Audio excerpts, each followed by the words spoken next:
Mesdames, Mesdemoiselles et Messieurs, bienvenue dans ce Facebook Live. Ça faisait beaucoup de mois que je n'ai pas eu à vous parler, que nous n'avons pas eu à avoir un contact vidéo parce que justement, j'ai été combattu à travers certaines personnes qui ont des comportements liberticides et particulièrement le régime camerounais qui a tout fait pour que mon compte, voire ma page, soit souvent bloqué ou alors disparaisse même du fil d'actualité de Facebook. Raison pour laquelle je sais que beaucoup d'entre vous aujourd'hui ont eu des difficultés à pouvoir retrouver ma page, mais néanmoins, parce qu'ayant fourni ces efforts, je vous dis merci. Et avec beaucoup de retard, je vous souhaite une nouvelle année 2020. L'année commence avec beaucoup de tristesse, encore une fois pour moi, parce que je suis un homme de la liberté, un homme de la communication. Or, il se trouve qu'en ce moment, beaucoup de journalistes et animateurs restent encore dans les geôles au Cameroun. Paul Chouta, depuis très très longtemps, reste séquestré sans jugement, sous le fallacieux prétexte qu'il aurait calomnié une personne proche du régime. Mais, est-ce pour cela qu'on ne devrait donc pas le juger? Est-ce pour cela qu'on devrait renvoyer plusieurs fois ces procès? Est-ce pour la liberté d'expression qu'on devrait mettre des gens en prison au XXIe siècle, qui plus sont des journalistes ou animateurs? Je pense à Martinez Zogo. Martinez Zogo a été pour moi plus qu'un collaborateur. Chaque fois que je devais faire mon émission, c'est lui qui m'apprêtait tous les éléments avec Martin Désiré Brouta. Martinez Zogo, avec une voix haute, a eu du courage à dénoncer certaines tares. Personne n'est parfait, ni un journaliste, ni un animateur, encore moins Martinez Zogo. Mais tout au moins, lorsque j'ai été suspendu d'antenne, Martinez Zogo a pris mon relais, a pris exactement la même tranche d'antenne à Radio Siantou et a connu une grande évolution. Je suis vraiment touché. Mon cœur saigne quand je sais que Martinez Zogo, orphelin, lui qui a actuellement quelques enfants, lui qui n'a personne d'autre dans sa famille, se retrouve actuellement à Kondengi, à la prison où je connais les conditions de là-bas. Est-ce normal? On dit oui, on danse, parce que Martinez Zogo aurait tenu des propos désobligeants vis-à-vis de l'épouse d'un ponte du régime. Et immédiatement, on l'arrête, on le met en prison, sans pour autant qu'il puisse avoir la possibilité d'être défendu. Le Cameroun doit respecter les conventions internationales et particulièrement la Déclaration universelle des droits de l'homme du 10 décembre 1948, dans son article 11, qui dit que toute personne accusée d'actes délictueux est d'abord considérée comme présumée innocent et doit avoir droit à un procès public et bénéficier de la défense. Au Cameroun, on prend des journalistes, on prend des animateurs, on ne passe pas avec eux devant un tribunal, devant un juge. On les met directement en prison, comme à l'époque coloniale. Et pourtant, le Cameroun, à travers la loi sur la communication sociale de 1990, qui est passée à l'Assemblée nationale, dit bel et bien que les journalistes, les hommes de communication ne doivent pas passer par la case prison. Et selon les règles d'art, lorsque vous vous sentez offensé par un journaliste, lorsqu'un journaliste diffuse des informations qui sont fausses, qui ne sont pas vérifiables ou vérifiées, vous qui vous sentez, bien évidemment, touché, vous devez adresser une lettre pour le droit de réponse. Ce droit de réponse vous est accordé dans le même intervalle de temps que le journaliste ou l'animateur a eu à parler, à vous accuser. Aujourd'hui, tout cela on s'en fout. On va à la radio, on arrête des journalistes, on va dans des salles de rédaction, on les prend, on va avec eux en prison, comme si le Cameroun n'était pas un état de droit. Au XXIe siècle, le Cameroun se comporte comme l'Érythrée. Au XXIe siècle, le Cameroun a fait un bond en arrière en ce qui concerne la liberté d'expression. Au XXIe siècle, le Cameroun est retourné dans les années 1990, où Niampopoli était obligé de s'enfuir en Afrique du Sud. En 1990, où on avait arrêté Nzana Semen, jusqu'à faire qu'il soit condamné 2 fois, juste parce qu'on disait que c'est outrage. Et on lui avait filé une amende de 100 millions. Il a dû s'enfuir. Le Cameroun est retourné à l'époque de Pius Ndawe, qui a été arrêté 126 fois, puis a passé les dernières fois 10 mois en prison. 10 mois. Mais le pire, c'est que pendant que ces animateurs, ces journalistes sont arrêtés, leurs confrères se moquent plutôt d'eux. Le syndicat des journalistes du Cameroun a été le premier à rejeter Martinez Zogo, à lui donner des leçons de morale. Nulle part au monde,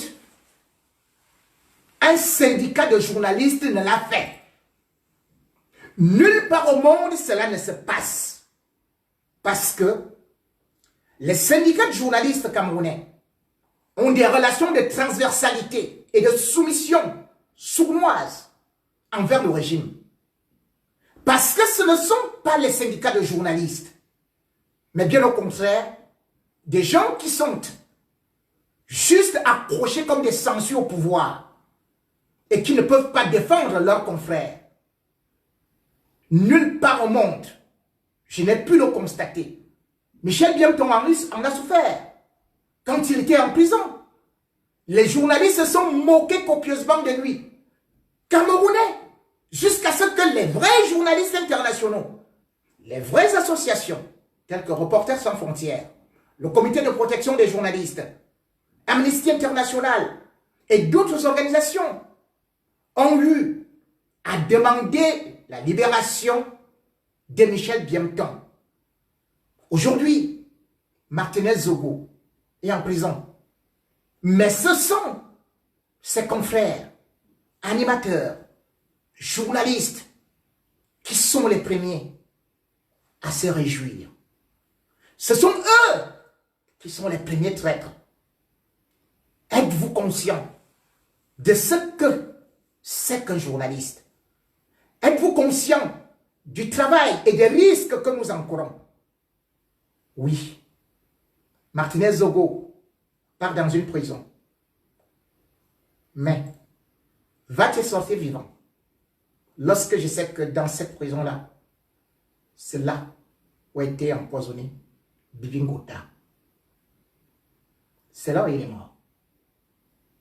Lorsque je sais toutes sortes de personnalités, et surtout ceux qui dérangent, comment ils subissent dans cette prison-là qui est un véritable mouroir. Et c'est là où on va avec des animateurs, des journalistes, alors qu'ils ne représentent pas un danger. Ils auraient dû rester là en attendant leur procès. Puisque c'est comme ça la loi. Tant que formellement vous n'êtes pas coupable, vous ne devez pas aller en prison. Comment est-ce qu'on peut vous punir sans prouver que vous êtes coupable? Comment on peut vous condamner sans que vous ayez un avocat? On parle avec vous au secrétariat d'État à la défense. On vous enchaîne là-bas, on vous torture.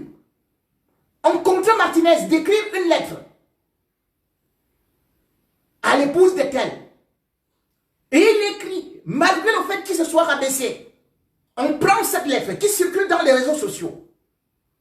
On en fait une pièce à conviction comme étant coupable. Voilà là où va mon pays. Et avec ça, vous allez me dire que le Cameroun, c'est de la démocratie. Dans ce totalitarisme stalinien, dans cette logomachie soviétique, dans cette espèce de rouleau compresseur à la Corée du Nord. Et c'est ça que vous voulez, comme certains disent souvent, viens parler ici. Voilà la seule chose où vous voulez prendre tout le monde, l'encager, mettre tout le monde dans des nids, mettre tout le monde bâillonné, sparadrap, on coule les bouches, on prend les stylos, on casse, silence, on joue. Et c'est là où vous allez dire que vous êtes dans un pays de démocratie. Quand je parle, ceux qui, à l'époque, venaient me voir pour me dire qu'ils voulaient travailler, qui étaient des collègues de Martinez Zogo, ils se sont ligués contre lui. Un a même s'est même autorisé à m'attaquer frontalement. Quand je me souviens de celui-là qui était venu, quand il s'était présenté à moi, il avait un nom qui ressemblait à un nom de sandwich. Il avait un pantalon tout court, comme celui de Kwaku. Il avait une démarche à la façon d'un palmipède. Et quand je le voyais, avec des yeux creux, vitreux, lui-même souffreté, miséreux, je l'avais quand même pris pour qu'il puisse au moins bénéficier de la formation au niveau de Siantou, de la radio-télévision Siantou. J'avais demandé au rédacteur en chef, M. Jean-Claude Mwodo, de le prendre en charge. Aujourd'hui, ce sont ceux-là qui se mettent à m'apprendre et qui, surtout celui-là, fait chaque jour des attaques contre la diaspora. Dans sa petite radio qui ressemble à une souricière, son seul problème c'est de dire « Oui, la diaspora camerounaise est inutile, elle est ceci, elle est cela. » Mais allez voir là où il est en train de parler de ça. Juste parce qu'il est parti prendre un peu d'argent au niveau du cabinet civil de la présidence de la République. Il oublie ceux qui l'ont formé. Il oublie ceux qui lui ont tendu la main. Et il croit qu'il est devenu quelque chose. Pour arriver là où nous sommes. Moi, j'ai été directeur de Radio Siantou. J'ai été prix du comité de l'excellence africaine étant au Cameroun. J'ai été prix des Cameroun Press Awards. Mais, je suis arrivé en France. Je n'ai pas oublié ceux qui ont travaillé avec moi. Et je continue à être avec eux. Parce que j'estime que le travail qu'ils abattent est un travail que j'appelle toujours sacerdotal. Ils n'ont pas les mêmes avantages que nous. Parce que moi, ici, lorsque vous voyez nos studios, nos sécurités, j'ai dit, nous avons beaucoup d'avantages. Mais lorsque je vois ceux-là qui ne sont jamais montés dans un avion, qui n'ont même pas de passeport, et dont je connais les petits moyens de subsistance que je payais parfois de ma poche, qui aujourd'hui non seulement s'en prennent à leurs collègues, s'en prennent à tous les journalistes qui peuvent s'opposer à un régime totalitaire,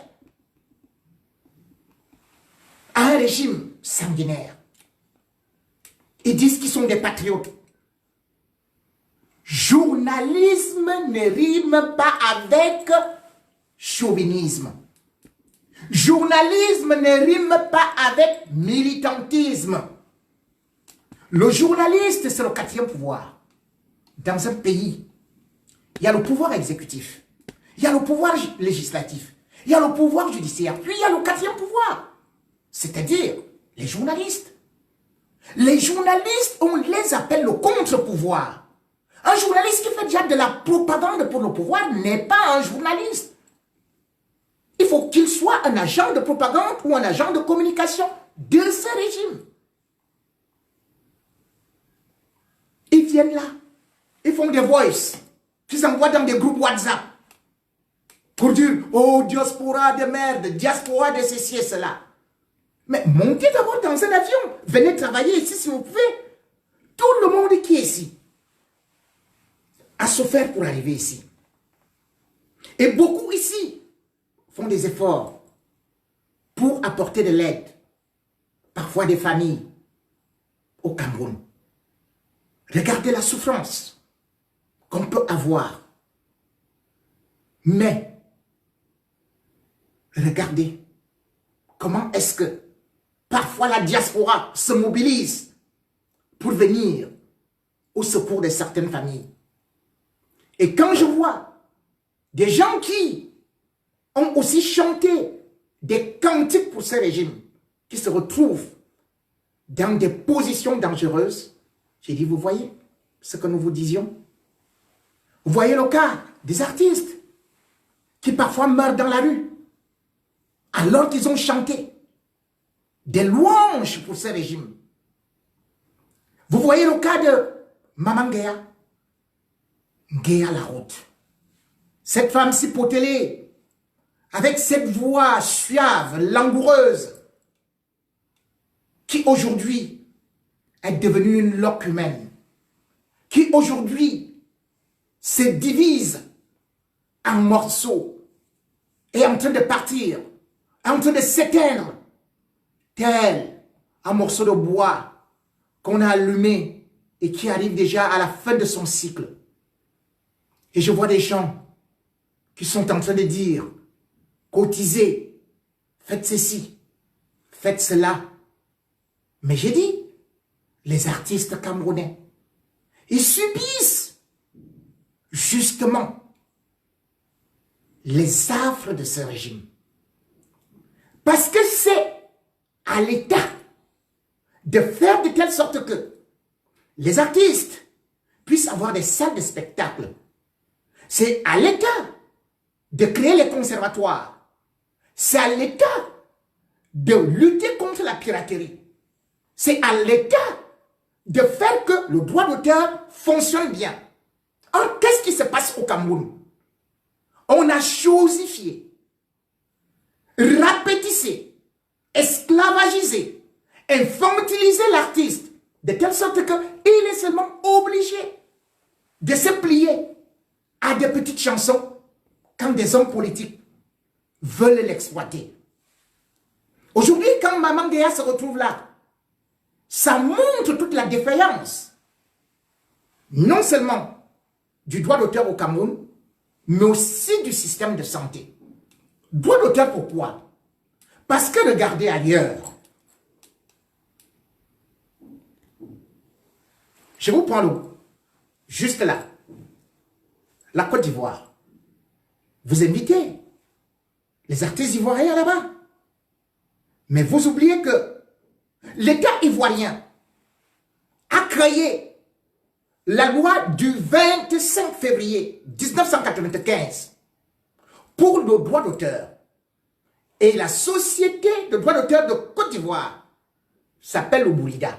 C'est-à-dire que le bureau des droits d'auteur des artistes ivoiriens. Il faut voir quelle somme d'argent ils amassent. Et là, ils sont aussi à la CISAC. Regardez à côté. Vous préférez prendre, importer les artistes du Nigeria. Mais vous oubliez que le Nigeria, ces artistes-là sont à la CISAC. Et les artistes nigérians sont des milliardaires. On les importe pour venir chanter devant 7 personnes au palais. Pendant 7 ans, Maman Gueye est en train de pleurer. Maman Gueye est en train de ramper. Et vous demandez que ce soit la diaspora qui agisse. Alors que la présidente de la République, elle seule, selon le budget qui a été communiqué par le ministère des Finances, a 58 milliards 599 millions dans les poches. Rien que la présidence de la République. On utilise ça pour acheter de la boisson. 1 milliard 500 millions. Vous oubliez qu'en dehors de ça, la présidence de la République a aussi une autre ligne que personne ne sait. Par exemple, l'OFMI dit que la recette pétrolière du Cameroun en 2017-2018 s'élève à 169 milliards 598 millions. Mais cet argent, le Fonds monétaire international ne sait pas là où il est parti. Il est au palais. On invite les artistes congolais. On invite les artistes nigérians. On importe les artistes étrangers. Et Maman Gueye est bel et bien couchée là. Tout ça parce qu'on n'a pas voulu réglementer le droit d'auteur et on a voulu tout simplement démontrer que les artistes camerounais n'ont pas de valeur. Regardez, au Gabon, les artistes gabonais ont porté plainte au Conseil d'État contre l'État gabonais et ont exigé 23 milliards. Au Nigeria, comme j'étais en train de dire tantôt, l'État nigérian a pris 8 milliards pour distribuer à ses artistes. Mais au Cameroun, Mbargasoko s'est mort en plein carrefour. Voilà Maman Gueye, amputée, qui ne fait que pleurer. Et Maman Gueye n'est pas seule, puisque vous avez vu Marthe Zambo, puisque vous avez vu d'autres. Vous avez vu Lisati, qui était morte comme un ver de terre, après avoir eu à habiter des cabanes, comme les sans domicile fixe. Et quand nous nous parlons, vous dites non, tout va bien, et tout.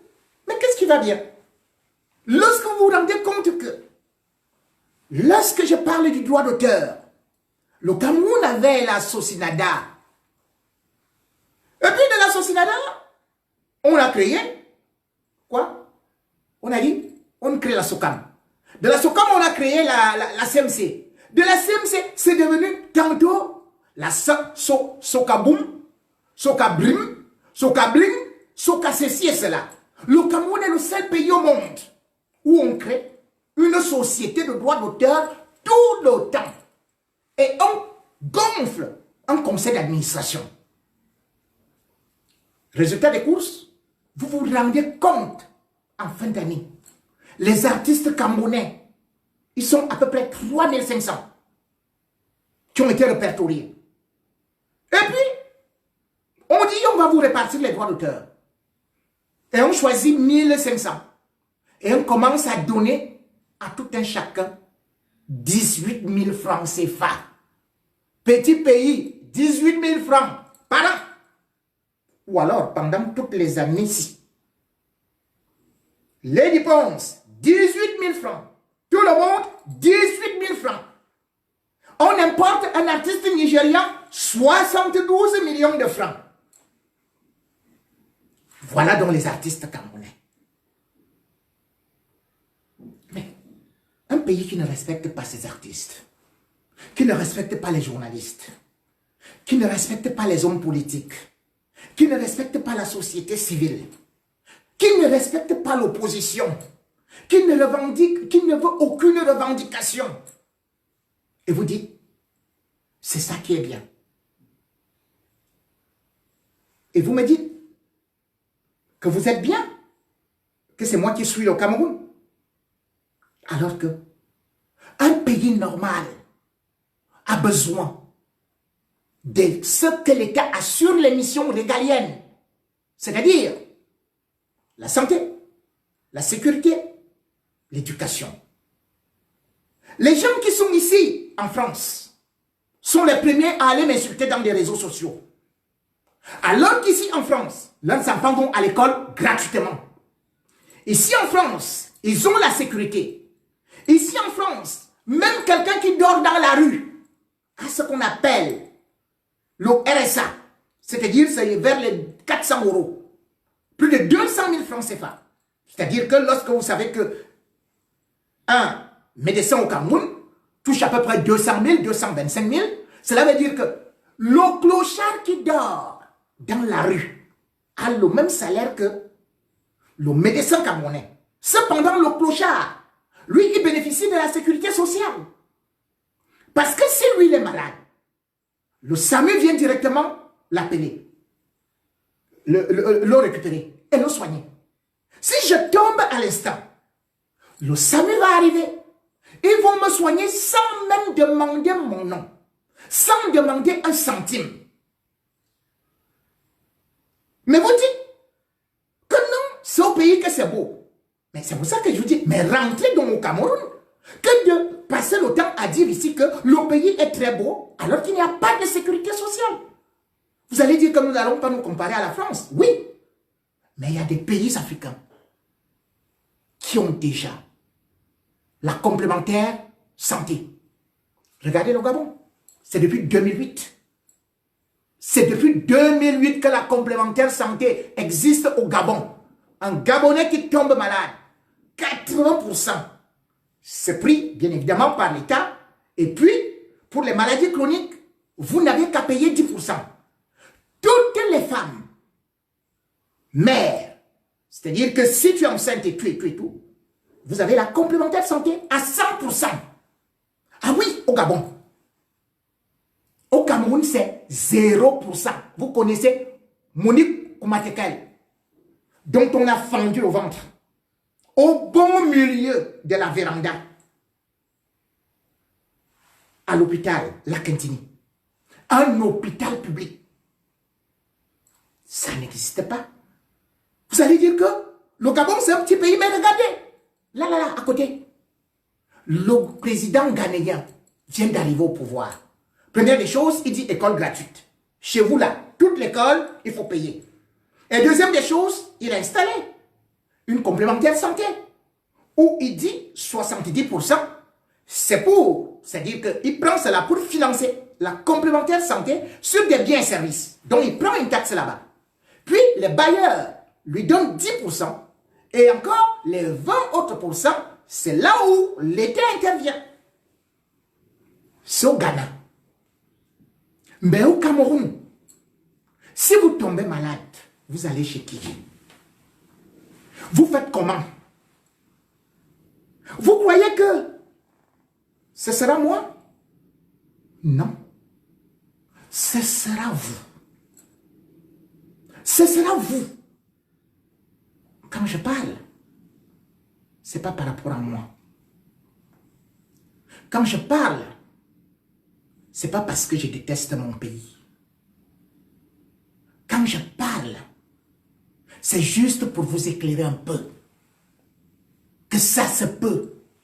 Vous ne pouvez pas me dire que le Cameroun soit incapable de faire quelque chose, vous vous vantez devant les Ivoiriens.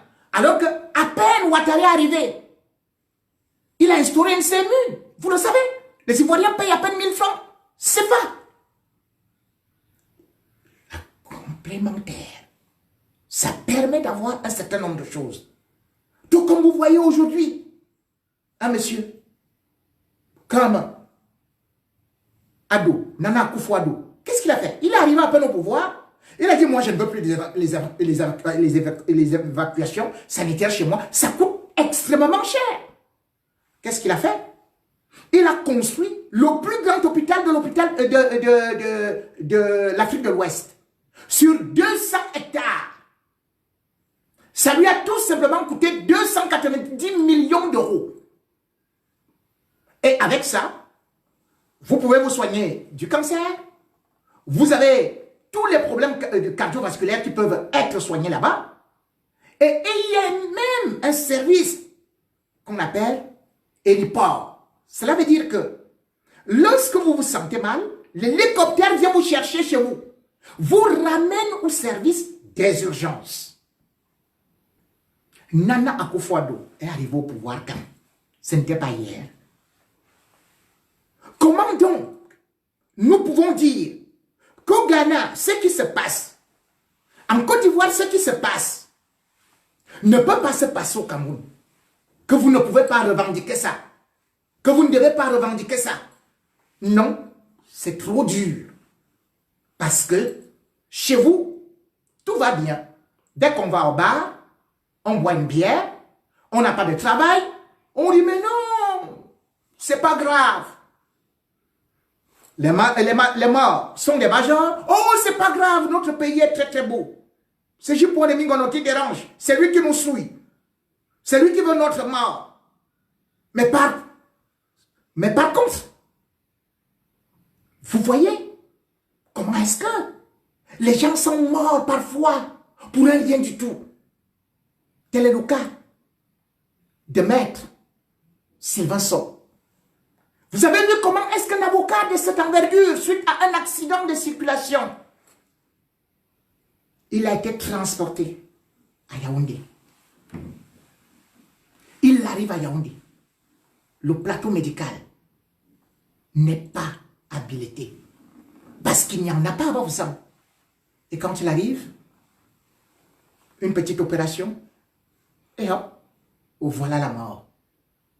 On parle d'embolie pulmonaire, on parle de ceci, on parle d'anesthésie. Quelle honte! Anesthésie? Mais dans quel pays ça?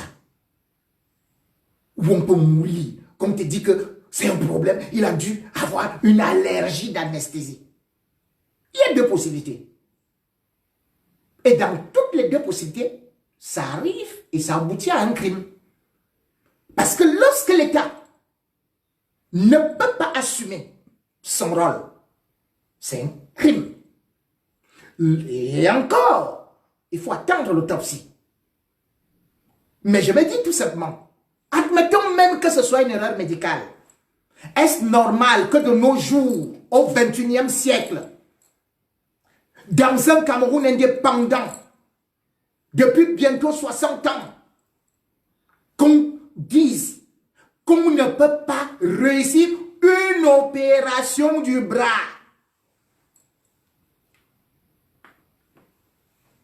Est-ce normal qu'au Cameroun, on vous dise que tout le monde qui doit avoir un AVC doit être évacué? Mais comme vous êtes pauvre, comme vous n'êtes pas fils de ministre, comme vous n'êtes pas fils du chef de l'État, comme vous n'êtes pas cadre du RDPC, si vous n'êtes pas Rigobert Song qui a eu de la chance, vous ne serez jamais évacué.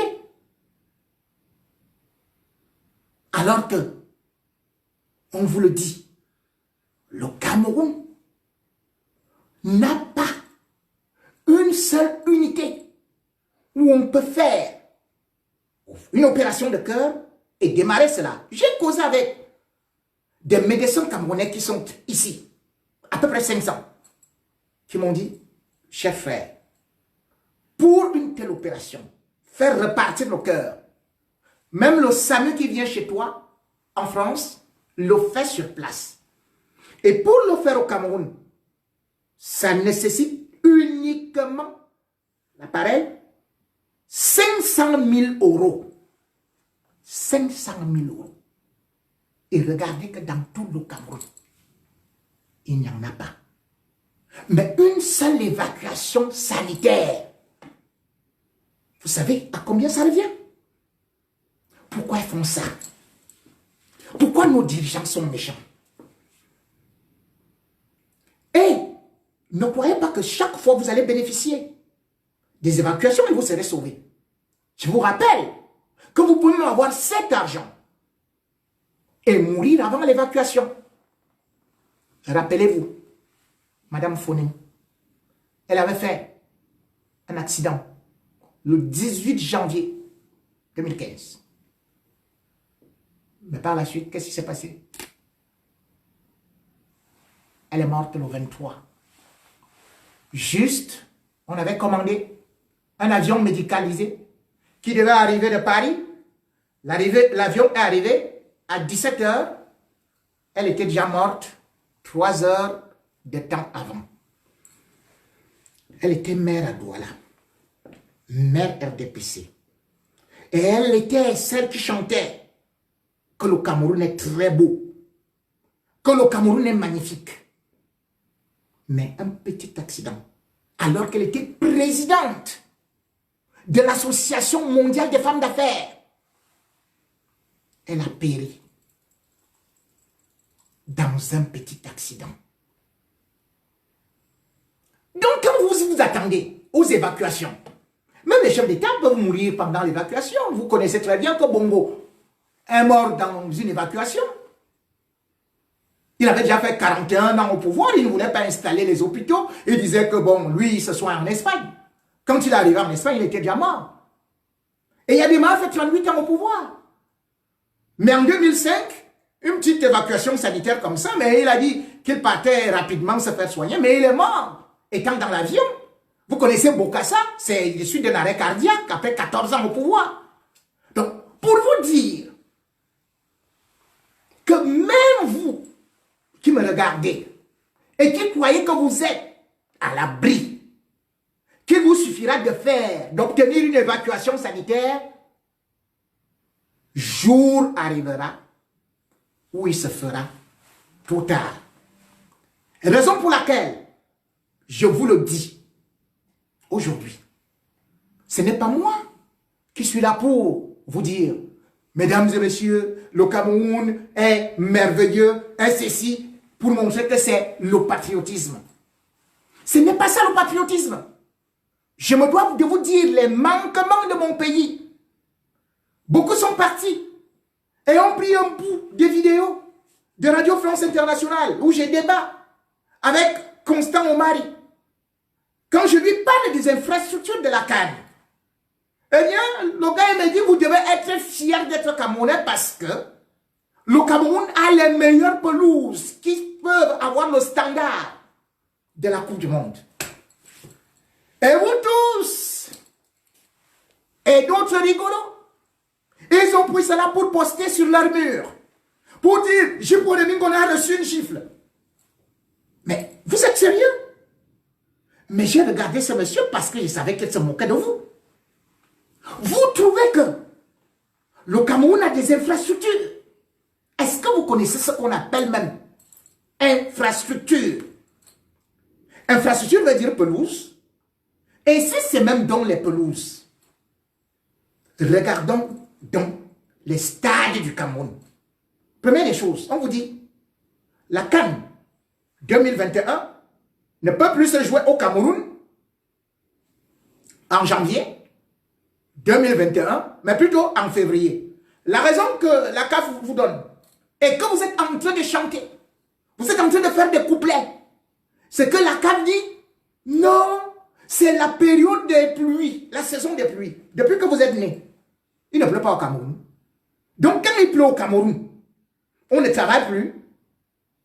Donc avec les stades sophistiqués, vous ne pouvez pas jouer au football. Posez-vous une question. La CAN 2019 devait se jouer du 15 juin au 13 juillet 2019. Pendant cette période-là, c'est les marabouts qui allaient arrêter la pluie. Il devait avoir la sécheresse en juin 2019. En juin 2021, Ahmad Ahmad vient dire que non, le directeur de la météorologie de Cameroun a dit qu'il y aura la saison des pluies. Et vous dites que dans un pays normal, alors qu'ici, on joue sous la neige, on joue sous la pluie. Et depuis le temps d'Ahmad Ouahidjo, on a toujours joué sous la pluie. Depuis quand on ne fait pas de compétition parce qu'il y a la pluie?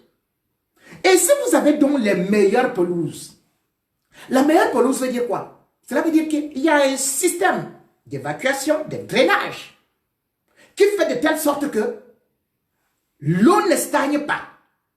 Puisque les stades standards Coupe du Monde ont ce qu'on appelle même le chauffage.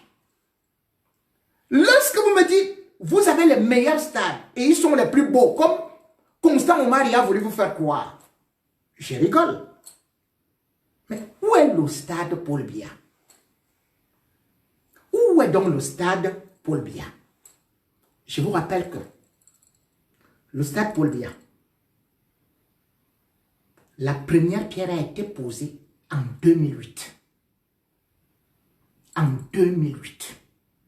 Le stade Paul Biya, l'argent, le premier argent a été débloqué dans ce qu'on appelait le plan national du développement des infrastructures sportives, où le Cameroun devait construire 6 stades. Cet argent est parti où? Le stade Paul Biya, nouvelle version. On a voté un budget dans l'exercice budgétaire de 2015. On a retiré 540 milliards pour le stade Paul Biya, pour le stade de Japoma, pour le stade de Bafoussam. Où est parti cet argent? Quelque temps après, on prend Pichini, un Italien, le constructeur italien. Il vous dit qu'il va construire un stade. Et ce stade est évalué à 163 milliards. Écoutez bien, 163 milliards. Et le stade Paul Biya, c'est combien de places? 60 000 places. Pichini devait livrer le stade en septembre 2018. Il n'a pas livré le stade. Ils ont poussé en octobre 2019. Ils n'ont pas livré. Et jusqu'aujourd'hui, nous sommes en 2020. Pour une CAN qui devait se jouer en 2019. Où est ce stade-là? Et bien au contraire, Pichini a dit, ajoutez encore 30 millions. 28 millions plutôt. Faites vous-même l'addition entre 163 milliards, et voulais-je dire tantôt, 28 milliards. Donc, 163 plus 28 milliards pour un stade. Et maintenant, Pichini n'a fini pas le stade. On va prendre les Canadiens de McGill. Ils vous disent, nous venons construire le stade. Vous allez ajouter 91 milliards. Le stade Paul Biya revient donc à plus de 300 milliards. Aucun stade n'a coûté comme ça au monde. Je dis bien, aucun stade dans un pays pauvre et très endetté. Et Constant Omari vient vous dire que c'est le standard Coupe du Monde. Donc le stade Paul Biya dépasse le stade de France. Le stade de France a coûté 188 milliards. Là, le stade de France, 188 milliards. Et vous savez, pendant combien de temps ça a été construit? En moins de 2 ans. La première pierre, posée en 95, et puis le premier match, avant même l'inauguration, c'était en novembre 97. 188 milliards. Et vous connaissez ce que c'est que le Stade de France? Ça, c'est ce que l'on appelle une superficie déjà de 6 hectares. La pelouse, c'est sur 11 000 mètres carrés. Ça a 36 blocs d'enceintes acoustiques. Et au-delà de ça, vous avez des grands écrans, Au-dessus de la pelouse, à 46 mètres, 46 mètres de la pelouse, vous avez ce qu'on appelle un toit rétractable. Donc le Stade de France se transforme en stade, en palais de spectacle. Et le Stade de France a 80 560 places. Le Stade Paul Biya, c'est 60 000 places. Et on vous fait croire que c'est le plus beau ou l'un des plus beaux au monde. Même City Soccer en Afrique du Sud, qui a été construit pour la Coupe du Monde. Mais ça a à peine pris 180 milliards. Et vous connaissez combien de places? 94 566 places en Afrique du Sud. Le Stade Paul Biya, donc, lui, c'est 60 000 places. Et il devrait avoir un hôtel 5 étoiles. Où est cet hôtel? Il devrait avoir des espaces commerciaux. Où sont-ils? Un stade actuellement au monde ne peut pas être seulement une enceinte sans ce qu'on appelle les espaces de vie. Et comme j'ai dit, un certain nombre de choses. À Limbe, là où il pleut beaucoup, il était prévu que le stade devait avoir le toit. Où est ce toit? Où est le toit du stade de Bafoussam? Et vous vous plaisez. Et maintenant, on regarde les accès. Où sont ces accès? Vous allez me dire, ah, on est en train de faire des routes, on est en train de construire ceci et cela, et tout. Ça, c'est bien ça. Moi, lorsque vous me dites ça, j'ai encore pitié de mon pays. J'ai pitié de mon pays, pourquoi? Parce que la CAN va se jouer dans mon pays. Les gens viendront de partout pour voir ce qui se passe au Cameroun. Constant Omari a déclaré à RFI qu'il a fait Yaoundé, Garoua, Bafoussam, Douala. Il est arrivé le 14, il est rentré le 16. Le type là, il a fait comment? Où sont les photos? Vous pouvez faire le tour du Cameroun en 2 jours chrono et dire que toutes les routes sont bien, les stades sont bien, les hôpitaux sont bien, les hôtels sont bien. Mais vous ne voyez pas qui se moque de vous. Vous ne voyez pas qui se moque de vous. Je vais vous dire une chose. Avant qu'on ne vienne sur ce que Ahmad a dit que les routes sont bien. Sachez que c'est comme ça qu'ils avaient jonglé Paul Biya et les Camerounais en 2019. Le 5 juillet 2017, Ahmad et Constant Omari sont reçus au Burkina Faso par le président Jean-Marc Kaboré. Et quand ils sortent de là, il y a les journalistes de Burkina 24 qui approchent Ahmad pour lui demander ce qu'il pense de la CAN au Cameroun. Ahmad déclare, même à 4 équipes, le Cameroun ne peut pas organiser une CAN. Ce n'est pas Jipore Mingono qui a dit ça. C'est Ahmad et Constant Omari. Ils arrivent à RFI. C'était le 22 juillet 2017. Constant Omari, qui est devenu votre star, déclare à RFI ce que M. Ahmad a même déclaré. Ce n'est rien par rapport à la situation au Cameroun. C'est catastrophique. Et par respect pour l'État du Cameroun, je ne peux pas parler. Mais les infrastructures sont à un niveau abracadabra. Il a utilisé un mot qui était trop fort. Mais le 4 août, n'oubliez pas, qui va faire la conférence de presse, c'est Issa Chiroma. À cette époque, il est ministre de la Communication. Avec Bidumbat, qui était ministre des Sports. Ils nous disent, la CAN 2019 aura lieu au Cameroun et sera couronnée de succès. La vidéo circule dans YouTube. La CAN 2019 sera couronnée de succès. Or, j'étais le premier.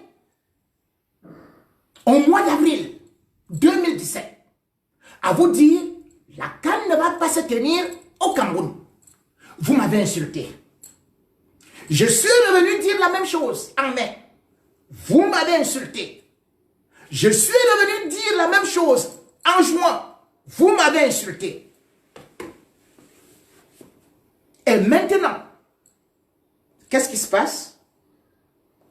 Le 10 août, non, le 2 août 2018, 2017 plutôt,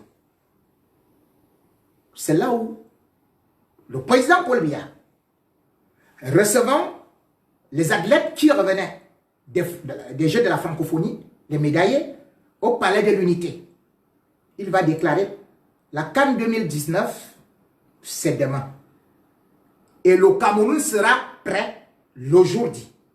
J'en prends engagement. C'est un président de la République qui parle.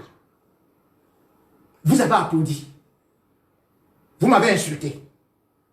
Vous avez dit, Paul Biya a pris un engagement. Je vous ai encore dit, selon les informations que je détiens, cette CAN n'aura pas lieu. Or, il se trouve que, à la veille de l'élection présidentielle, donc c'est-à-dire le 2 octobre 2018, à 7h45, un jet privé débarque avec Ahmad Ahmad, Constant Omari, ils vont partir au palais. J'espère que vous n'avez pas oublié, vous n'avez pas les cervelets de moi, non? Ils arrivent au palais. Quand ils sortent de là, qu'est-ce que Ahmad Ahmad déclare? Il dit la CAF n'a pas de plan B. Et le Cameroun va bel et bien organiser la CAN 2019. J'ai vu l'état des routes, il n'y a pas de nid de poule. Mais Ahmad Ahmad n'avait pas dit ça. Il était avec Constant Omari. Hein? Vous avez applaudi. Je dis bien que c'était le 2 octobre 2018. Ahmad Ahmad rentre. Quand il rentre, je reçois l'information. Le 29 novembre. Le 29 novembre, parce qu'il y a une réunion de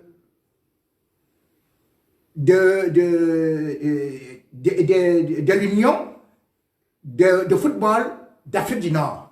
On appelle ça UNAF. Et c'est présidé par un Tunisien.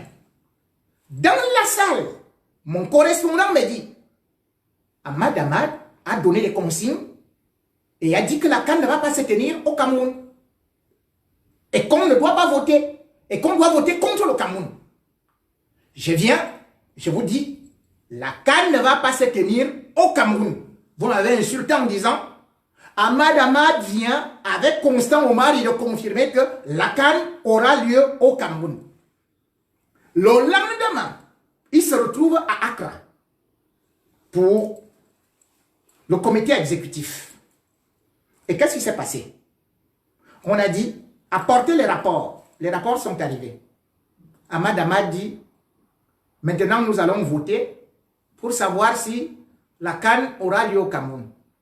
Pour moi, la CAN n'aura pas lieu au Cameroun. Ahmad Ahmad qui était avec Paul Biya, qui venait de parler il y a à peine un mois.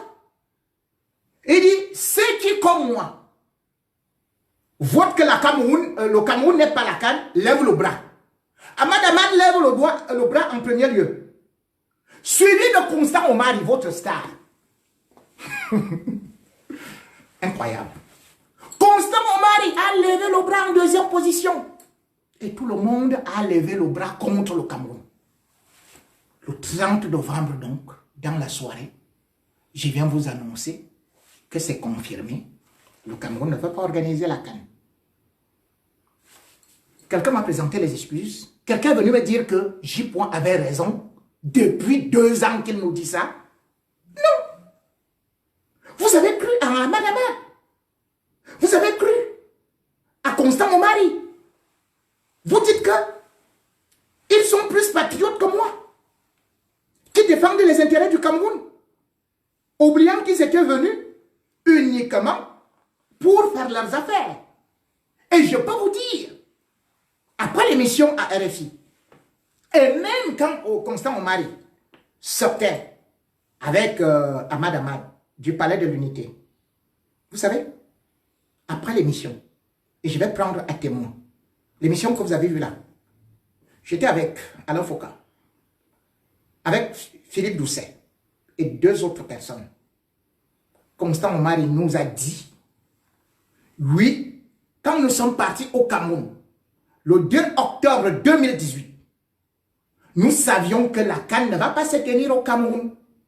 Donc nous avons rencontré le chef de l'État Paul Biya et nous lui avons montré l'état des chantiers et tout, et nous lui avons expliqué que la CAN ne se tiendra pas au Cameroun. Il a bien accepté. Déclaration de Constant Omari. Après l'émission que vous avez vue là, je dis bien, c'est devant témoin. Donc, Constant Omari savait bel et bien, avec Ahmad Ahmad et M. Paul Biya, que la CAN n'aura pas lieu au Cameroun. Mais pour l'élection présidentielle, ils vous ont trompé. Maintenant que l'élection législative, les élections législatives et municipales arrivent, le même Ahmad Ahmad prend une délégation de personnes qui atterrissent au Cameroun. Ils font 2 jours. 2 jours. Même chanson. Oui, le Cameroun va organiser la CAN 2021. Je vais vous dire, les personnes qui étaient là-bas étaient au compte de qui? Au compte de quoi? Et qu'est-ce qui s'est passé? Connaissez-vous les règles de la CAF? Les gens qui étaient là-bas, j'ai vu le Fred Hamel. Fred Hamel, il n'est pas de la CAF. C'est un correspondant de RMC. Et on dit France. Mais est-ce que la CAF fonctionne avec la France, avec un journaliste français? On vous dit que c'est eux qui étaient les représentants. Ce n'est pas comme ça que ça se passe. L'article 22, alinéa 11 des statuts et règlements de la CAF dit ceci. Le comité exécutif est l'organe suprême de l'organisation des compétitions de la CAF. Ce sont les lois de la CAF qui le disent. Sans pour autant oublier que, plus loin, il y a l'article 29, l'article 39. Comment vous pouvez donc croire que c'est Ahmad Ahmad qui décide à offrir la CAN? Non. On vous dit que dans l'article 39, que c'est le comité exécutif qui décide du pays hôte de la CAN. C'est pour ça que quand on a retiré la CAN au Cameroun, c'est le comité exécutif qui a voté. Le comité exécutif. Quand Ahmad Ahmad arrive au Cameroun, avec tout ce monde-là, c'était le comité exécutif. Il y a eu une assemblée extraordinaire au Cameroun pour décider? Non. Et même quand on a retiré la CAN au Cameroun, il y avait eu quoi? Il y avait eu des réunions et il y avait eu des missions d'inspection.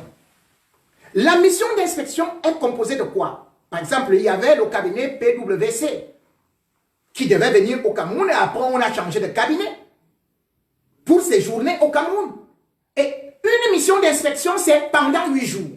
C'est-à-dire que la mission d'inspection doit regarder les hôtels, les stades, c'est-à-dire il y a des spécialistes qui regardent le stade, les spécialistes qui regardent les hôtels, un spécialiste qui regarde les hôpitaux, Donc, voilà ce qu'on peut appeler le plateau médical. Et il y a un autre qui regarde, par exemple, d'autres structures qui sont liées, telles que les routes, avec la canne. Les moyens de télécommunication, c'est-à-dire que Wi-Fi et tout, pour permettre aux chaînes de télévision de retransmettre l'événement. Et il y a une autre qui regarde la sécurité. Est-ce que le pays est stable? Est-ce qu'il y a l'insécurité? Dites-moi, dans la délégation que vous avez vue au Cameroun, qui était chargé de regarder les routes? Qui était chargé de regarder la sécurité? Qui était chargé de regarder le plateau technique, c'est-à-dire que les hôpitaux? À quel moment ils ont eu tout ce temps-là? Ahmad Ahmad vous a dit, Constant Omar vous a dit, et il y a des routes, on est en train de faire des routes au Cameroun. Mon Dieu. Et vous avez applaudi. Alors que j'ai dit, il n'y a aucune autoroute au Cameroun. Aucune. Et après l'émission, quand je lui dis, mais monsieur Constant Omari, comment vous allez faire avec l'état des routes du Cameroun? Il dit, bon, je crois que par rapport aux routes, on va prendre les gens par avion.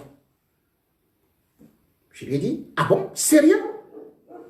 Mais si vous voulez transporter le nombre de délégations qui seront au Cameroun par avion, Cameco a combien d'avions?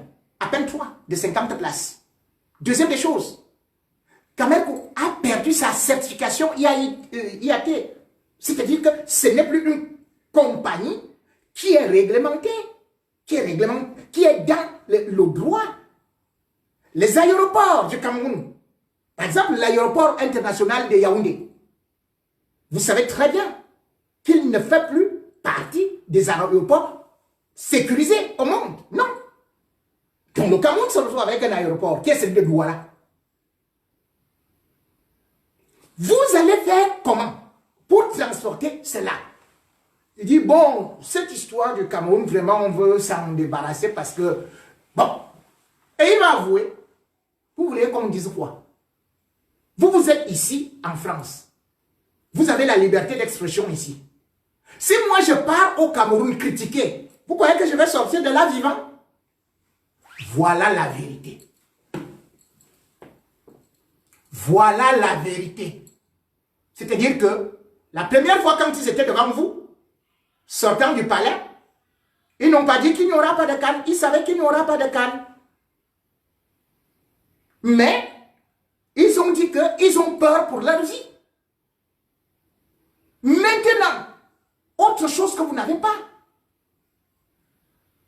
Il a bien déclaré, après l'émission en off, que si, à cette allure, alors qu'il vous a dit à l'antenne, que le stade Paul Biya était déjà prêt à 99%, mais cette fois-ci, il a dit, nous envisageons aller jouer la finale à Douala, au stade japonais.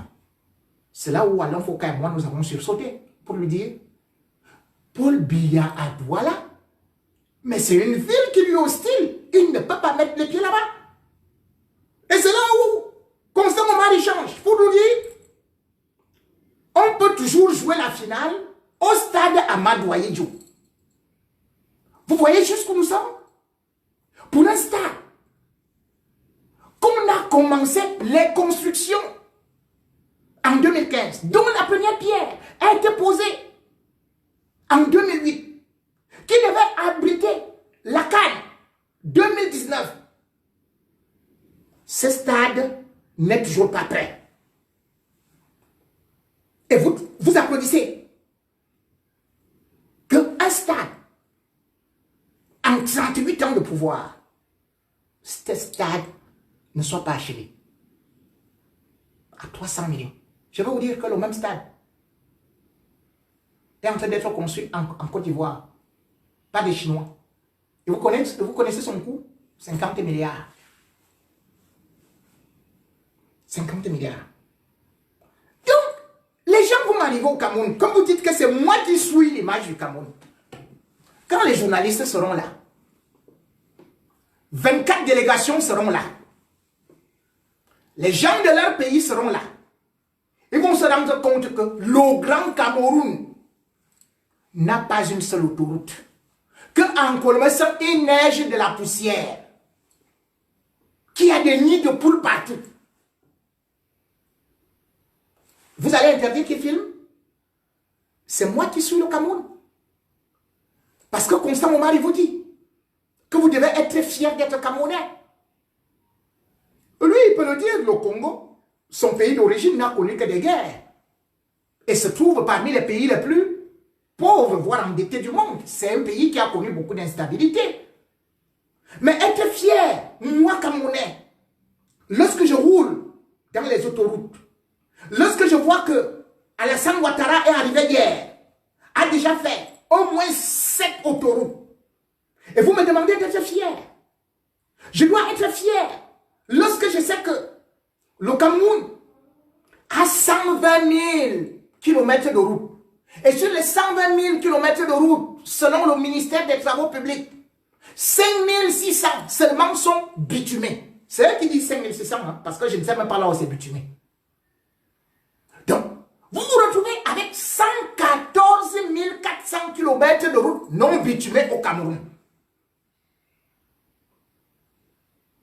Alors qu'on vous dit, là où la route passe, le déroulement suit. Et c'est pour ça d'ailleurs que vous voyez que même le port de Kribi ne démarre pas, parce qu'il n'y a pas de route. Donc, imaginez que les gens vont quitter les Yaoundé pour aller voir le match à Douala. Ça va se passer comment? Ça va se passer comment? Sur cette route-là. C'est-à-dire que, imaginez que les Lions sont qualifiés. On dit, la poule suivante, ils doivent jouer à Douala. Contre peut-être le Nigeria. Les gens viennent du Nigeria et tout. Ce que vous avez là, ça s'appelle, vous appelez ça comment? Axe lourd. Ça n'existe pas, le mot là n'existe pas dans le génie civil. C'est national. C'est comme ça qu'on appelle ça ici. C'est une nationale. Le Cameroun n'a pas d'autoroute. Même pas une seule autoroute. En 38 ans. Ce que vous avez en Guinée équatoriale. À côté. Vous avez ça en Guinée équatoriale. Vous avez ça en Côte d'Ivoire.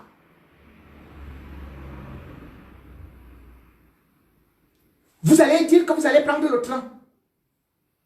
Vous connaissez très bien que le train du Cameroun ne répond pas aux dimensions internationales. La preuve. Vous avez eu, lorsqu'il y a eu l'accident des ECA. Parce que l'écartement international exige 1 mètre entre les rails. Or, au Cameroun, c'est 90 cm. Et le pire, c'est quoi? Ces infrastructures. Lorsque je vous parle d'infrastructures, les gens me disent que, oh, infrastructure égale belle pelouse. Mais mon ami, les rails que vous voyez là ont été construits entre 1928 et 1927 par les Allemands. 322 km. Les Allemands. Puis les Français sont venus ajouter un peu. Ça fait 717 km. Et quand Aïdjo arrive, il a ajouté, ça fait que tout le Cameroun a 1050 km de rails.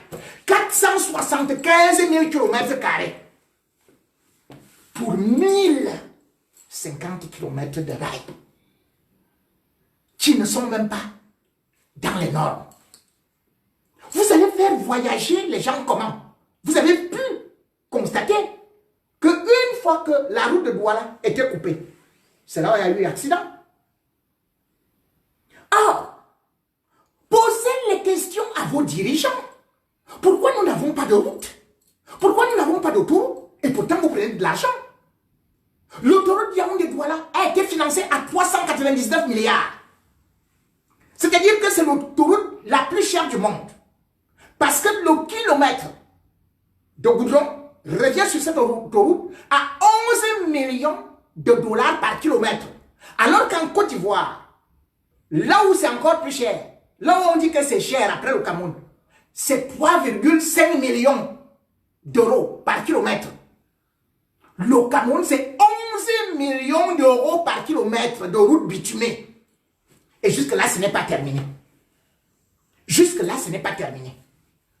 Après cela, le ministre des Travaux publics, lorsqu'il y a eu les bus, la bus qui s'est effondrée, il a dit, on va changer les bus.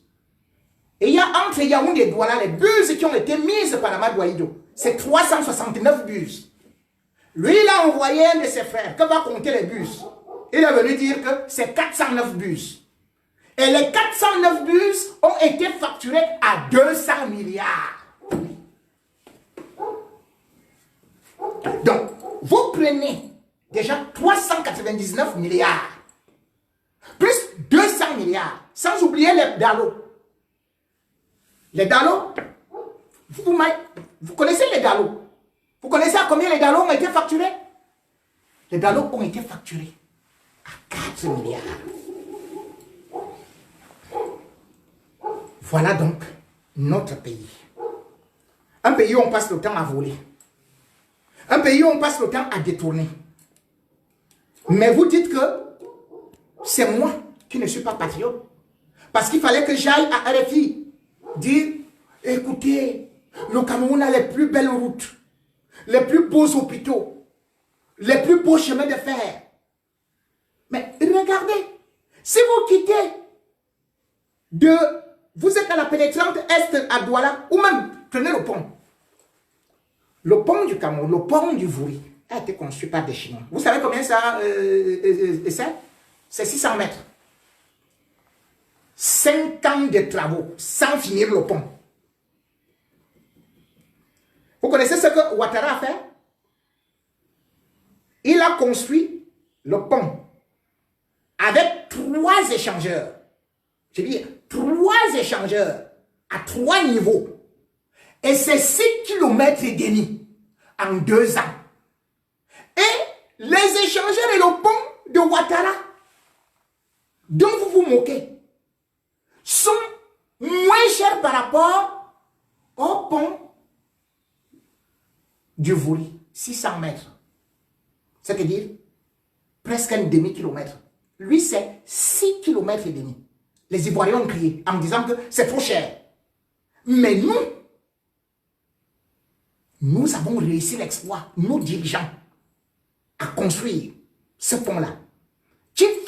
Quand il faut le traverser, c'est 1 heure de temps. Le plus long pont du monde. Ça va de Tokyo à Macao, c'est les Chinois qui ont construit ça. C'est-à-dire ça traverse 4 villes. Mais on traverse ce pont seulement en 30 minutes. Et la durée des travaux, c'était uniquement 7 ans. Mais si vous construisez un pont de 600 mètres carrés, et maintenant vous faites comment pour arriver au stade de Japon? Parce que le stade est beau, oui. Mais ensuite, on fait comment pour y arriver? Vous dites qu'on est toujours en train de faire des routes. Hein? On est toujours en train de faire des routes. On a évité les inondations. Et pourtant, en 2015, le gouvernement camerounais a débloqué 100 milliards dans ce qu'ils appelaient le plan d'urgence contre les inondations. On n'a même pas, parce que l'année qui suivait, il y a eu des inondations dans 7 quartiers à Douala. Il y a eu 5 morts. Les 100 milliards étaient portés disparus. Voilà une canne qui a déjà bouffé 2000 milliards.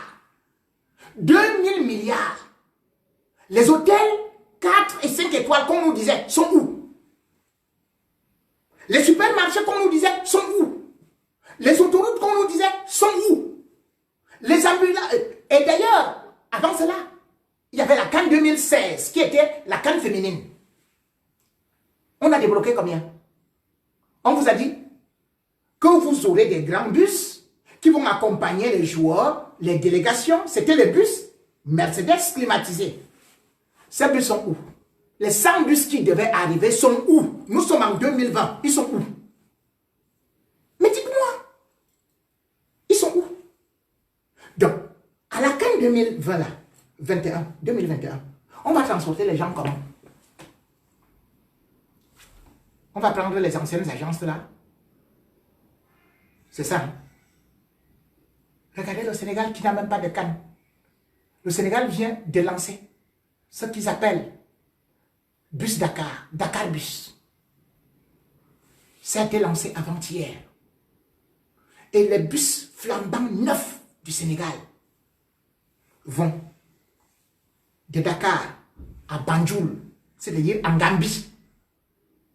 Et ces bus vont continuer jusqu'au Mali, en Mauritanie, en Guinée. Et vous connaissez le prix? 12 000 francs CFA. Le Sénégal est plus riche que nous.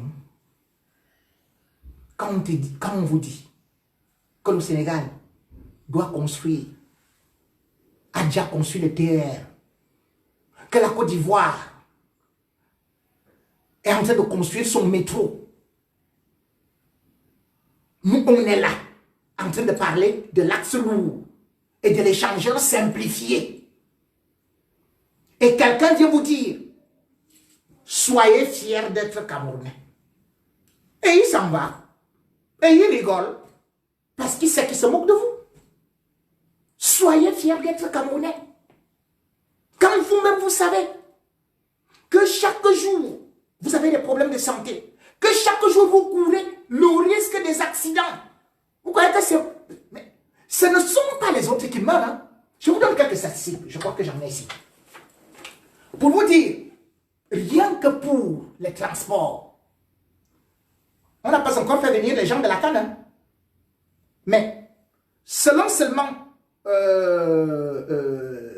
l'OMS, l'Organisation mondiale de la santé, dit que il y a au Cameroun 1900 morts des suites d'accidents de circulation par an et 6000 blessés. Ça fait une perte de 100 milliards.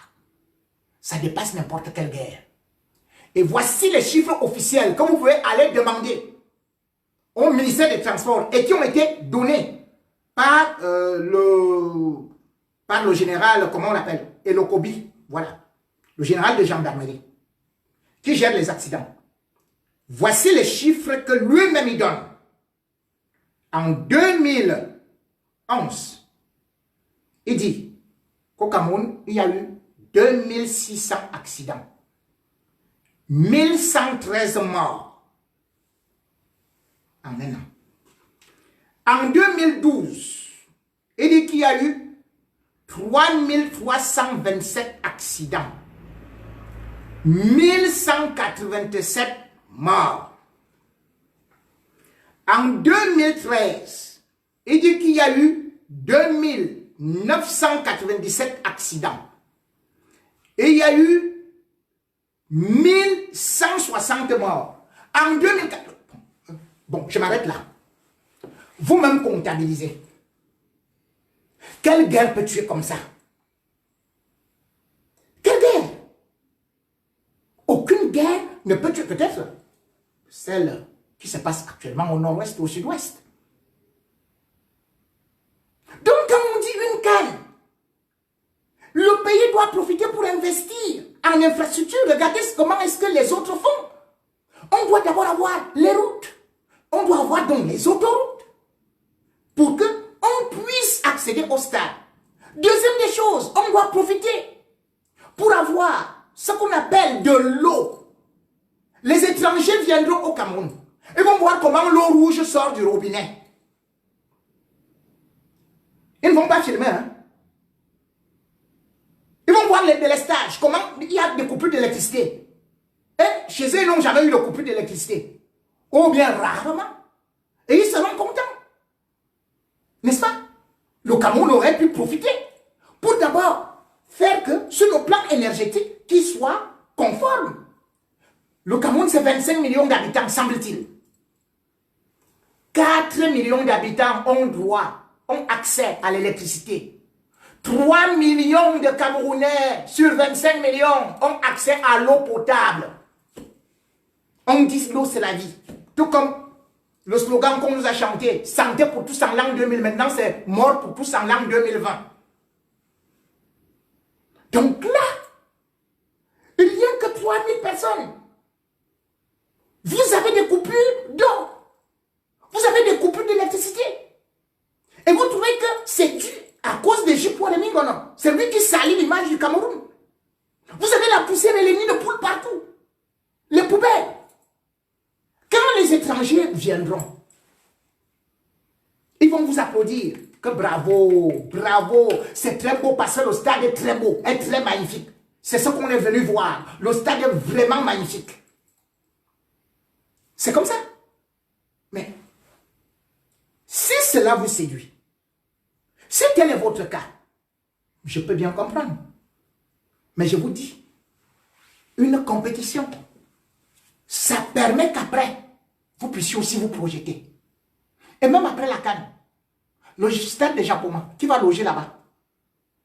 Qui va jouer au stade Paul Biya? Quel club ira jouer à Limbe?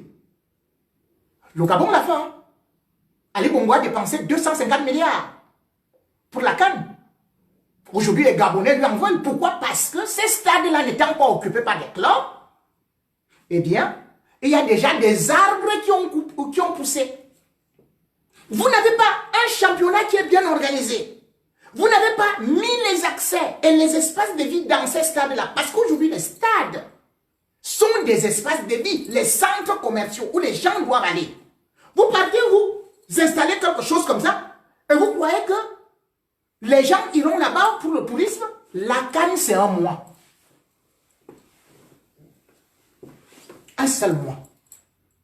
Ceux qui devaient profiter, comme je le dis, à toutes les populations, c'était les hôpitaux qui devaient être bien refaits, Internet qui devait être bien refait. Vous-même, vous avez des difficultés à me suivre actuellement. Imaginez, quand les gens de l'Argadère vont arriver, les journalistes vont arriver, ils viennent de tous les pays. Ils ont besoin de la connexion Internet haut débit. Est-ce que le Cameroun est capable de fournir la connexion Internet haut débit? Si tel est le cas, j'applaudis. Mais quand je connais mon pays, j'en doute. Est-ce que le Cameroun, lorsque un joueur sera blessé, aura des capacités de vite soigner ce joueur-là? Que non. Parce que l'argent qui a été destiné pour l'achat des ambulances, 80 ambulances devaient être achetées depuis la CAN féminine. Et ces ambulances s'élevaient à 8 milliards. Vous avez vu ces ambulances-là? Quand il y a eu Ezeka, l'accident, vous avez vu ce qui s'est passé? L'accident s'était produit à 12h30. Jusqu'à 18h30, il n'y avait aucun secours. On portait des gens derrière le Benskin. Puis la mairie est venue avec une pick-up pour transporter les morts. Voilà donc notre pays qui est beau. Voilà donc le patriotisme que vous me demandez, que vous m'exigez de faire. Comme si moi, je ne voyais pas ce qui se passe ailleurs. Comme si moi, je devais me fermer les yeux. Comme si moi, je voulais faire le mauvais cœur. Et c'est ce que je demande aux Camerounais qui sont ici. Vous ne pouvez pas dire, le pays est beau, vraiment nous faisons des efforts et tout, et vous êtes ici. Mais non. Dès que je parle comme ça, on dit, oh, regardez celui-là, oh, il va parler de qui? Oh, pédé comme ça, là, et tout. C'est tout ce que vous savez m'insulter. C'est tout ce que vous savez m'insulter. Moi, je vous le dis, c'est d'abord, d'ailleurs, ça c'est trop bas. Mais je vous dis quand même que, puisque c'est une parenthèse, on n'est pas pédé seul. Mais c'était moi, l'homme qui sort avec moi. Est-ce que je suis pédé seul? Au Cameroun, tout le monde sait que j'étais marié depuis l'âge de 22 ans. Et je n'ai jamais vécu sans femme. Mais vous venez sur mes directs et dites, oh pédé. Mais dites-moi, Mais si un homme dit que je suis PD, cela veut dire qu'il est mon fiancé, qu'il s'affiche. Pourquoi est-ce qu'un homme comme moi, à l'heure des réseaux sociaux, à l'heure où on peut filmer et tout, pourquoi vous n'avez ni vidéo, ni ceci, ni cela? On vous dit juste des vérités. Je n'en ai pas besoin. Moi, j'aime les femmes. Vous venez avec des faux profils. Parce que vous croyez que vous allez me discréditer en m'insultant, en attaquant mon physique. Oh, Jameson a fait ceci, a fait cela, et tout, et tout, et tout. Vous me connaissez où? Je suis parti du Cameroun tête haute. Et parce que je croyais dire des vérités pour que les gens puissent se réveiller. Quand à l'époque, je disais qu'on vole, personne n'avait voulu écouter. Aujourd'hui, nous y sommes. Où les ministres sont en prison. Et c'est là maintenant où on reconnaît qu'il y a le vol. Vous dites que je dois faire que l'image du Cameroun soit haute. Mais soyons sérieux. Ce n'est pas moi qui fais des statistiques, c'est la Banque mondiale. Vous vous rendez compte? Lorsqu'on vous dit qu'au Cameroun, il y a 8 millions de pauvres, 37% de la population est en dessous du seuil de la pauvreté. Et on vous dit que la quasi-totalité de la jeunesse est dans le sous-emploi. C'est la Banque mondiale. Ce n'est pas J.Mingono. Je vous dis, on ne cache pas les statistiques. Quand quelqu'un veut s'intéresser au Cameroun, il tape sur Internet. C'est fini.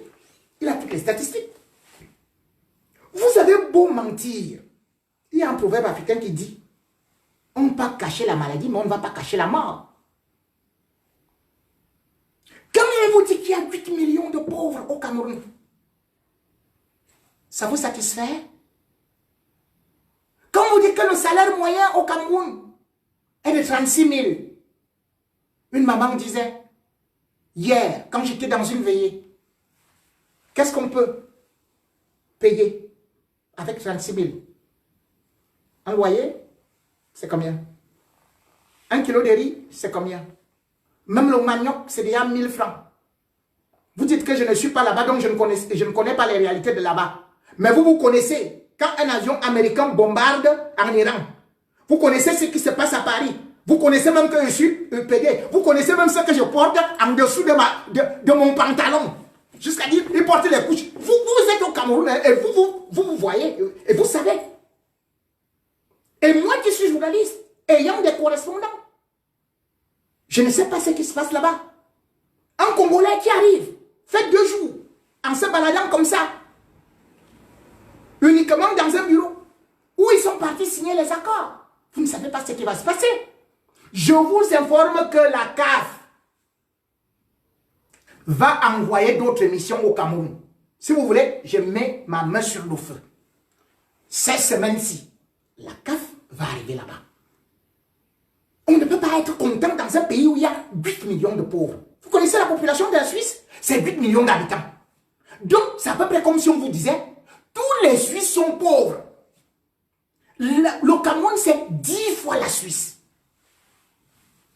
Parce que la Suisse, c'est 41 000 km². Le Cameroun, c'est 415 000 km². Et le Cameroun a 500 minéraux différents. La Suisse n'a aucun minerai.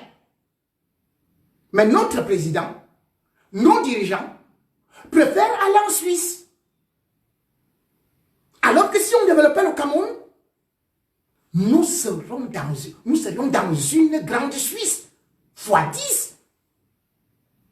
Vous êtes content qu'on vous dise qu'il y a 42 000 Noirs qui sont actuellement esclaves en Libye. Si le Cameroun était beau, il n'y en aurait pas jusqu'à 10 000 qui sont esclaves en Libye sur les 42 000. Le plus grand contingent actuellement. Pourquoi est-ce qu'il ne reste pas là? Vous êtes au courant que les Tchadiens viennent d'avoir une augmentation de 30 000 francs de salaire? Oui, c'est tombé depuis le mois de janvier. ils ont eu une augmentation de 30 000. Le salaire d'un Tchadien dépasse celui d'un Camerounais 3 fois. Est-ce normal? Est-ce normal que le salaire d'un Équato-Guinéen dépasse 12 fois celui d'un Camerounais? Est-ce normal que le salaire d'un Gabonais dépasse celui d'un Camerounais 8 fois? Et on se tape la poitrine. Regardez ce que des économistes, le journal britannique, a fait, qui fait souvent le classement des villes les plus invivables au monde. Vous connaissez jusqu'où est placée une ville du Cameroun qui est pourtant la capitale économique? C'est Douala. Douala est 132e sur 140. Ce qui signifie que Douala est la 8e ville la plus mauvaise du monde. Est-ce que vous vous rendez compte? Les villes les plus mauvaises sont par exemple Damas, en Syrie. Là, il y a la guerre. Tripoli, qui est dangereux parce que vous savez très bien qu'après la chute de Kadhafi, il y a eu ceci, il y a eu cela. Et il y a Karachi, qui se trouve au Pakistan. Et il y a une ville bizarre là, qui en Papouasie. C'est là-bas où on a classé aussi Douala, notre ville économique. Ce n'est pas moi qui fais les classements. Quand vous me demandez, sois patriote. Sois patriote. Donc c'est moi qui irai à la Banque mondiale dire aux gens, enlevez le Cameroun de tel placement, machin et tout et tout. Écrivez que 50% des Camerounais ont accès à l'eau, à l'électricité ou bien 80%. Ah mais non. On vous le dit. Les autres avancent, nous reculons. L'Éthiopie détient maintenant la 5e compagnie de transport aérien au monde. Nous, on va bientôt monter sur le balai comme des sorciers pour voyager. Alors qu'on avait la première compagnie de transport aérien au monde. Et dans tout ça, vous dites non, parce que nous devons, nous au Cameroun, c'est le Cameroun. Nous devons être fiers d'être Camerounais. Comment on peut même être fier d'être Camerounais alors qu'entre Camerounais, nous sommes en guerre?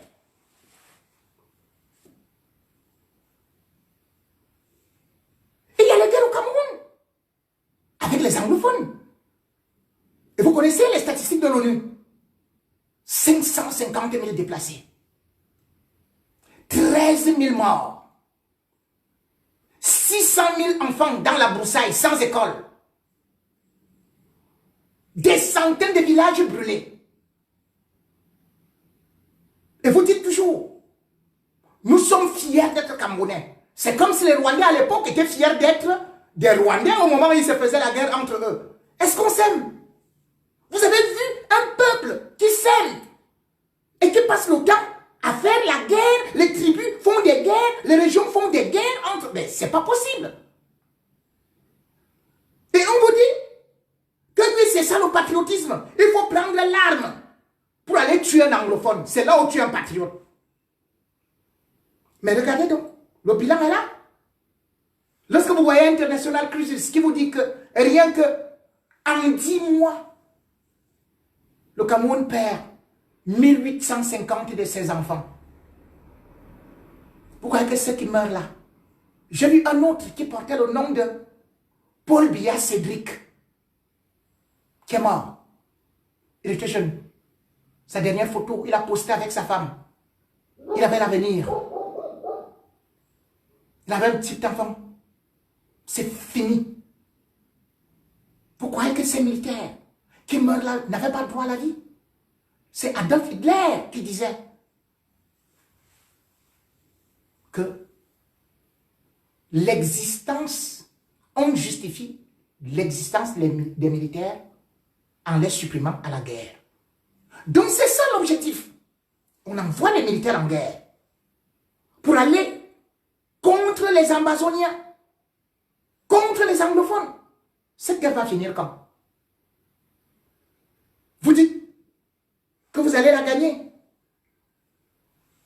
Comment on peut gagner une guerre? C'est Léon Tolstoï qui disait une guerre parfaite est celle où personne ne revient vivant. Léon Tolstoï, une guerre parfaite est celle où personne ne revient vivant.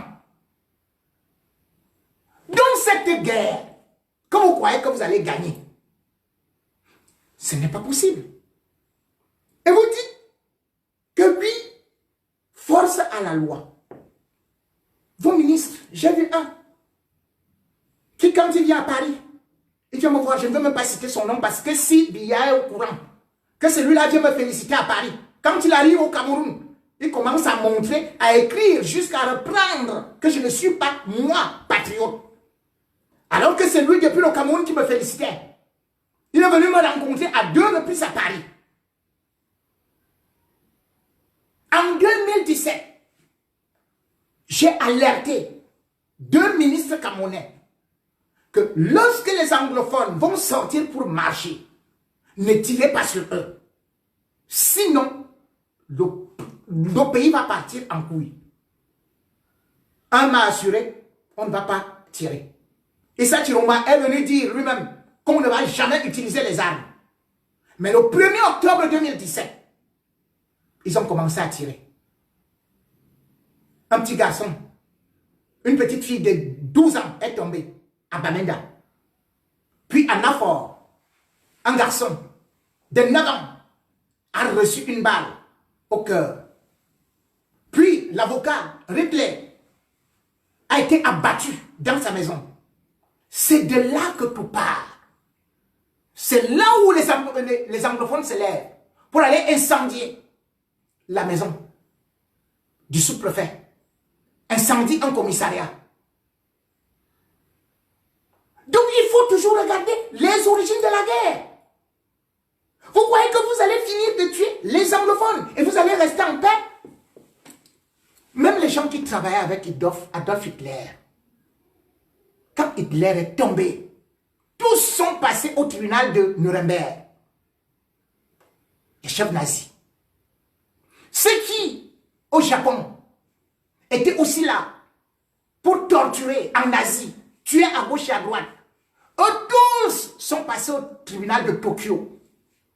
Ceux qui étaient au Rwanda, les chefs de guerre, avec des machettes, avec des radios, qui parlaient comme ces oisillons, moignons de journalistes qui font des klaxons et des coups de botte rampants, vibrants à l'unisson dans les radios pour attiser la guerre et la colère. Ou sur les plateaux télé. Tous ont été jugés. Sachez que dans cette guerre, vous serez jugés. Parce que quand j'avais dit à ce ministre qu'il ne faut pas faire cette guerre, qu'est-ce qu'il m'avait dit? Il m'avait dit on ne va pas le faire, mais il m'a fait une révélation terrible. Il m'a dit, le chef de l'État ne remanie jamais tant qu'il y a les bruits au pays. Donc, si il y a cette guerre, et si elle est maintenue, il ne va pas remanier. Et c'était juste. Biya n'avait pas remanié. Donc, les ministres du régime, avec les hauts gradés, ont fait croire à Biya que faisons la guerre. Alors que vous vous rappelez que je suis venu ici. Je vous ai dit, aucune guerre de sécession n'a été gagnée en 1 an ou 2 ans. Je vous ai parlé des FARC de Colombie, 52 ans qui ont tenu. Je vous ai parlé de la Casamance pendant plus de 22 ans. Et finalement, le gouvernement était obligé de négocier. Je vous ai donné 1500 exemples. Vous n'avez pas voulu. Aujourd'hui, où en sommes-nous avec les Ambazoniens? Vous croyez peut-être qu'aujourd'hui, votre problème, c'est Field Marshal. Même quand vous allez le tuer, il y aura d'autres Ambazoniens qui vont naître. J'ai vu comment aujourd'hui, vous appelez Ambazoniens, et maintenant les militants de Maurice Kamto sont devenus des talibans. Vous préparez une autre guerre. Les talibans. Les talibans. Mais ce que vous ne savez pas, c'est la définition du mot taliban. On a cru, justement, que les talibans allaient être exterminés. Les premiers à attaquer les talibans, c'était qui? C'était les Anglais. Ils ont fait la guerre fatigués jusqu'à ce qu'ils ont fui de l'Afghanistan. Les États-Unis sont venus avec les forces spéciales pour finir les talibans. Parce qu'en fait, taliban, c'est un mot bizarre comme ça. talibans viennent de Taleb. Mais en fait, les talibans, c'est les Pashtuns. Donc, leur vraie tribu, c'est à peu près comme on appelle Bamileke. Et aujourd'hui, vous enlevez Bamileke pour mettre taliban. Ou bien, militant du MRC, vous mettez taliban. Parce que taliban vient de Taleb. Taleb veut dire étudiant dans une madrasa. Donc, c'est des enceintes universitaires où on apprend la résistance, où on apprend à combattre contre l'ennemi, où on apprend de la théologie. C'est pour ça que vous voyez, on a dit, on va tuer le Moulin Omar. Mais le problème, c'est que vous tuez le Moulin Omar, il y a 1000 Moulin Omar quelque part, et il y a un qui le succède. Et ils avaient dit, les talibans ne viendront jamais au pouvoir. Comme j'ai entendu au Cameroun, les Américains ne vont jamais prendre le pouvoir. Voilà donc l'Afghanistan qui est gâté. Même les Américains n'ont pas vu. Les talibans sont toujours en Afghanistan. Alors qu'en 1997, si on aurait accepté que les talibans prennent le pouvoir parce qu'ils avaient gagné, l'Afghanistan serait bien devant. Mais comme avec Maurice Kamto, on a dit non, ces résultats-là, irrecevables, ceci, irrecevable, oh là là, lui c'est qui, et tout, et tout, et tout. Vous avez dit, seul Biya peut gouverner. Seul Biya peut être chef d'État. Une autre tribu ne peut pas prendre le pouvoir. Après Biya, ce sera Biya. Après le Biya, là, ce sera encore Biya. Un nordiste, non. Un anglophone, non. Un taliban, non. Puisque maintenant, la nouvelle formule, c'est les talibans. Mais sachez que quand vous baptisez des gens talibans, sachez que vous en avez pour longtemps. Nul n'a jamais vaincu les talibans. Et c'est pour cela qu'aujourd'hui, lorsque je vois des gens, vous dites que vous partez faire des élections. Les élections servent à quoi? Maurice Kamto a raison. Les élections ne servent à rien au Cameroun. Parce que les Camerounais savent déjà que aller voter ne sert à rien. Puisqu'on connaît déjà le résultat par avance. Les gens qui vont là, ils disent qu'ils sont des opposants, mais ils ne sont pas des opposants. Ils sont là pour leur intérêt égoïste et nombriliste. Qu'est-ce qu'ils vont faire dans une assemblée monocolore où ce ne sera que le RDPC? Rien du tout. C'est pour ça que les Camerounais, progressivement, ne sont plus allés aux urnes. Est-ce que vous savez qu'en 2011, à l'élection présidentielle, il y avait 7 251 000 Camerounais inscrits sur les listes électorales. Mais en 2018, il n'y avait que 3 599 000 Camerounais inscrits sur des listes électorales. C'est-à-dire, ça a été divisé par 2. Maintenant que Maurice Kamto ne sera pas là, vous aurez combien? Quelle participation? Deuxième des choses, il y a toutes les régions du nord-ouest et du sud-ouest. Comment vous voulez faire des élections locales? C'est-à-dire que vous voulez les maires du nord-ouest, les maires du sud-ouest, et tout, et tout, et tout, et tout. Une partie qui représente 8%, qui représente 20% de la population. C'est-à-dire que 8 millions d'habitants, à peu près comme toute la Suisse, comme j'ai dit. Vous les excluez. Ils ne seront pas là. Ah oui? Vous allez me dire que le SDF va faire ceci et cela, va faire campagne, va faire ceci. Mais attendez, regardez comment le SDF a été utilisé aux élections présidentielles. Qu'est-ce qu'ils vont faire? Qui peut aller battre campagne au nord-ouest et au sud-ouest? Frunzi a fui. Il se trouve, lui qui est président du SDF, il bat campagne étant aux États-Unis. Voilà la campagne qui a commencé au Cameroun. Hein. Frunzi est aux États-Unis. Le président du groupe parlementaire du SDF, il s'appelle Joseph Mbadam. Vous savez là où il est? Il est réfugié à Yaoundé. Et il va être député à Bangui. Il bat campagne à Yaoundé.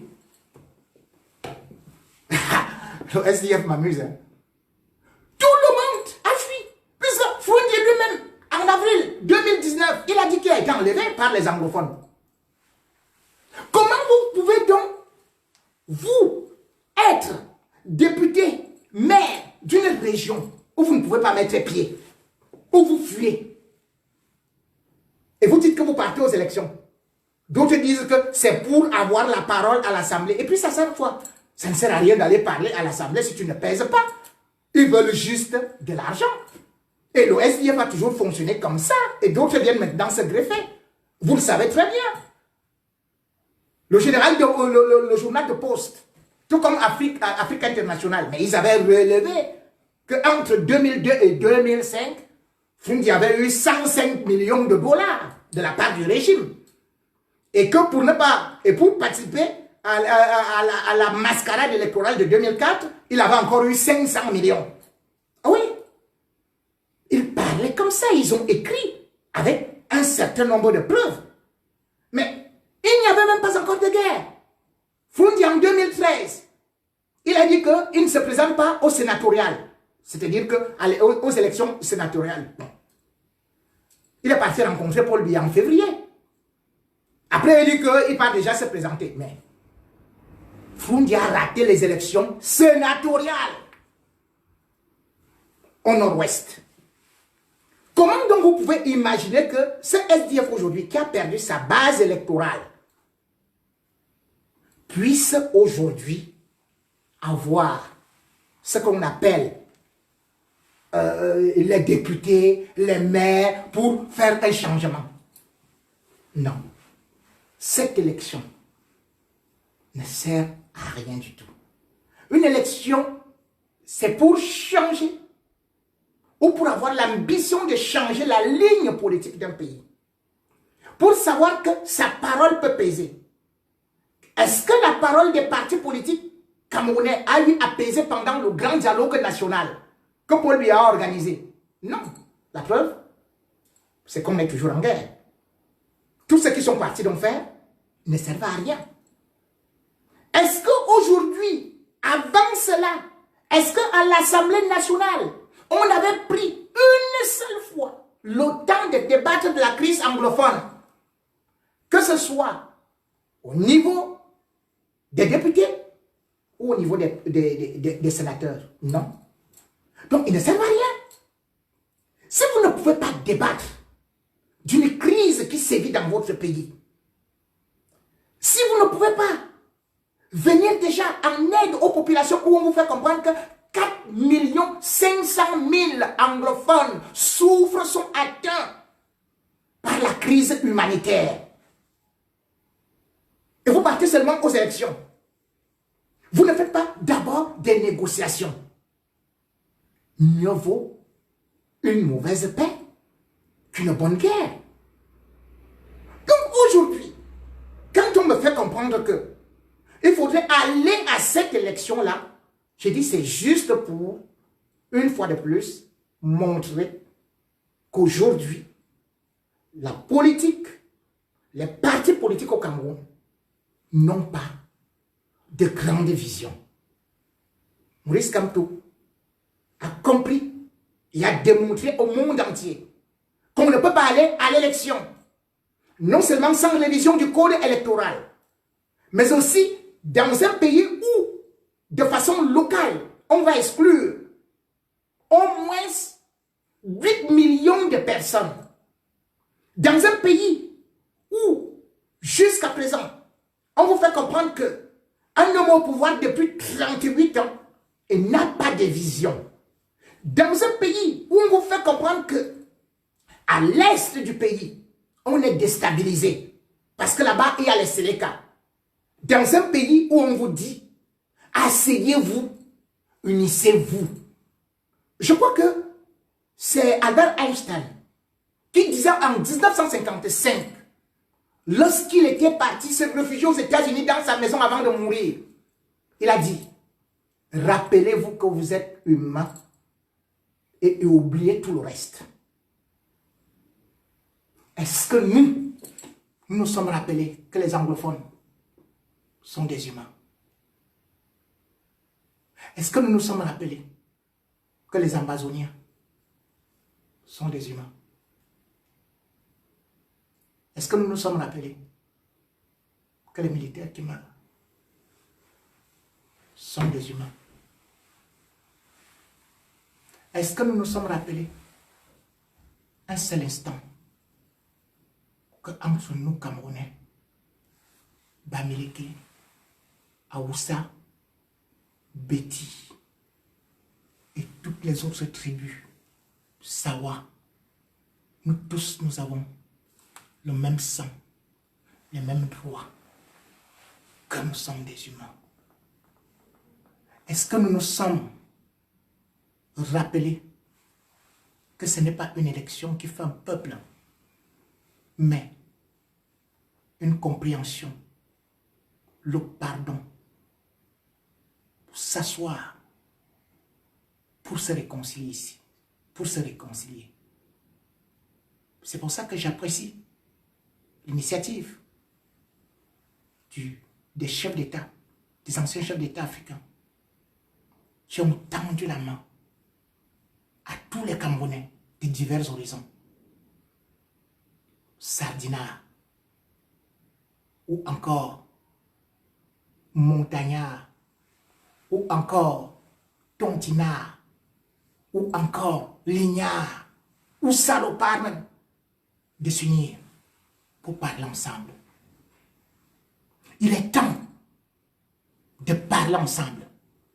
Il est temps de s'asseoir pour se dire les vérités dans ce qu'on n'a pas appelé le sommet de la réconciliation. Nous ne pouvons pas continuer dans le tribalisme. Nous ne pouvons pas continuer dans la haine, la xénophobie. Nous ne pouvons pas continuer dans l'exclusion. Nous ne pouvons pas continuer dans la division. Nous ne pouvons pas continuer dans la ségrégation. Nous devons savoir aujourd'hui que nous tous, nous sommes Camerounais. Qu'on ait une double nationalité, une triple nationalité. Qu'on n'ait pas de papier. Mais nous tous, nous avons un amour pour notre pays.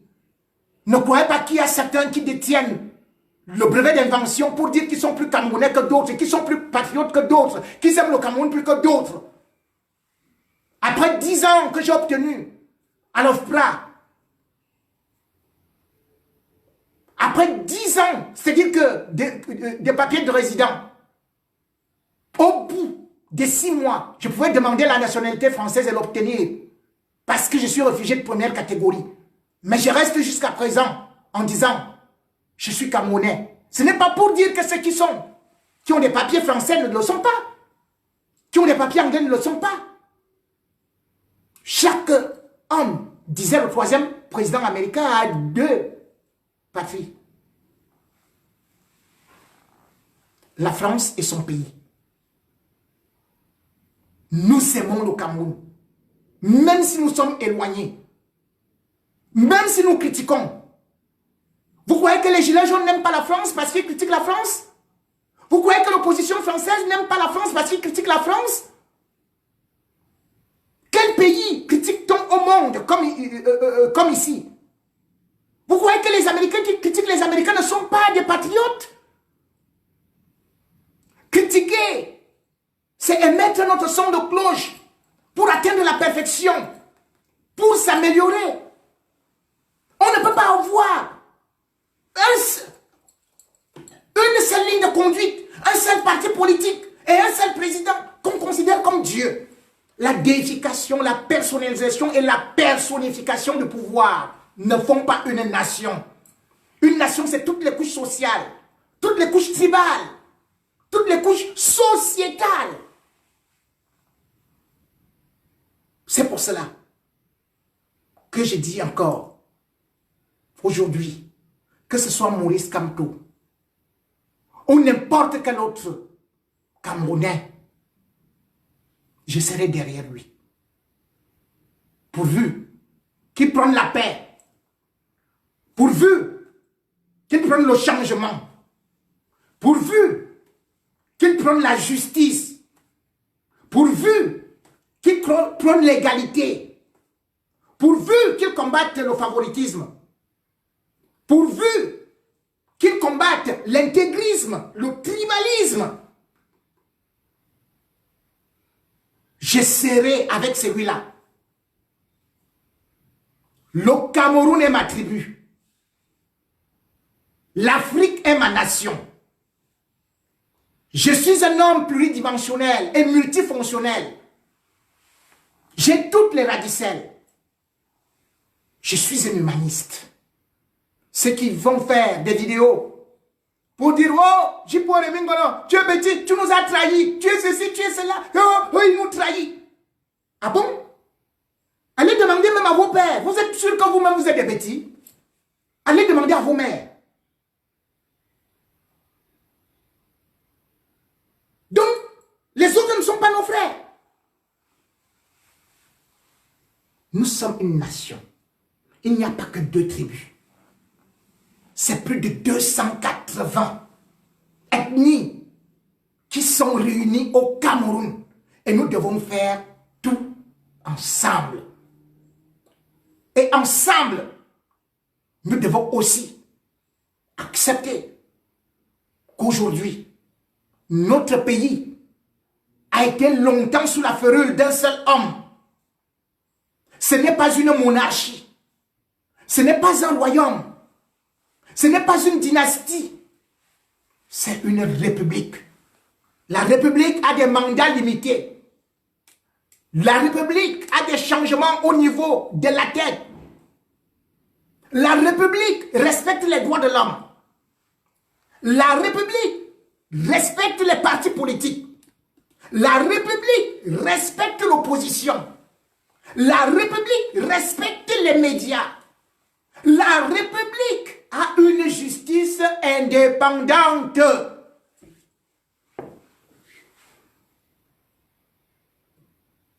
Mesdames et messieurs,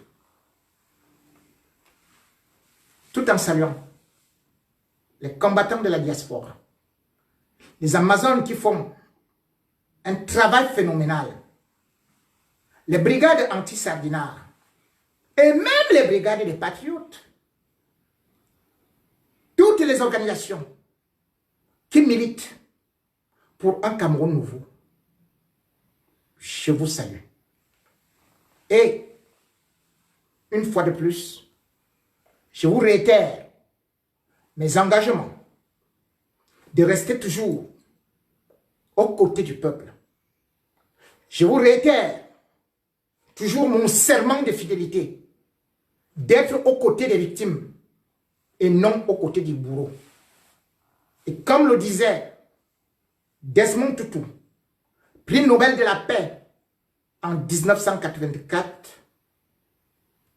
celui qui, en situation d'injustice, ne dit rien et n'agit pas, est du côté de l'oppresseur. Mesdames et messieurs, merci de m'avoir écouté.